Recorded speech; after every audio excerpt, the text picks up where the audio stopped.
হ্যাঁ, দেখো আমাদের ছেলে। কিন্তু ও যেন জানতে না পারে যে আমরা পৃথিবীর বড় লোকদের মধ্যে অন্যতম।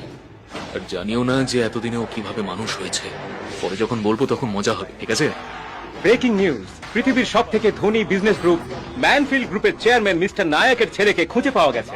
এখন ওরা দুজন মুম্বাই যাচ্ছেন ওদের হারানো উত্তরাধিকারীর খোঁজে। ড্রাইভার, তাড়াতাড়ি চলো। আমাদের আংশের বয়স 20 বছর।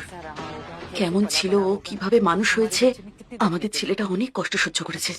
শোনো, চিন্তা করো না, ও আমাদের সন্তান। সুদ সমেত ওকে সব খুশি ফেরত দিয়ে দেব।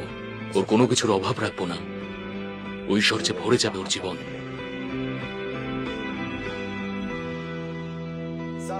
স্যার, স্যার, সবকটা মাল এসে গেছে। বড়ই অলস রে ভাই তুই। এ কি স্যার, ডিল তো 100 টাকার হয়েছিল। আরে তুই নিজেকে ভাবিসটা কি বলতো? তুই একটা মজুর, হ্যাঁ? এইটুকু জিনিস তুলেছিস তার জন্য 80 টাকা চাইতো? টাকা রোজগার এতই সহজ নাকি? স্যার, পরিশ্রমের টাকা, রক্ত জল করে টাকা রোজগার করেছি। ডিল 100 টাকার হয়েছিল, তার থেকে 1 টাকাও কম নেব না। শোন, আমি যখন বলছি 50 তখন 50 টাকাই পাবি।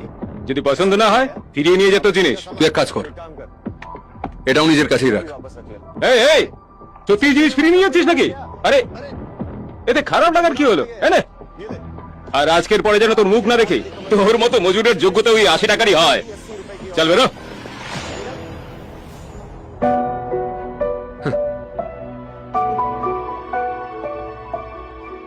আংশ, আমরা তোর মা বাবা, তুই আমাদের ছেলে। এটা কি মজা করছেন আপনারা? আপনি বলতে চাইছেন যে আপনি আমার মা আর ইনি বাবা? হ্যাঁ, এই দেখ, এই যে লকেটটা তুই পরে আছিস সেটা আমি তোকে ছোটবেলায় পরিয়েছিলাম। তোর ছোটবেলার ছবি দেখ দেখ। ছোটবেলায় খুব মোটু সোটু ছিলি। হ্যাঁ, এখন দেখ, এই দেখ, একদম শুকিয়ে গেছিস। আমি স্বপ্ন দেখছি না তো? কেমন আছেন আপনারা? আর এতদিন কোথায় ছিলেন? এইসব ছাড়, এতদিন বাদে দেখা হলো, জড়িয়ে ধরবি না? মা, বাবা। আপাতত তোর সামনে দাঁড়িয়ে আছি, কিন্তু ওখানে ওই যে কনস্ট্রাকশন সাইটটা আছে, হ্যাঁ।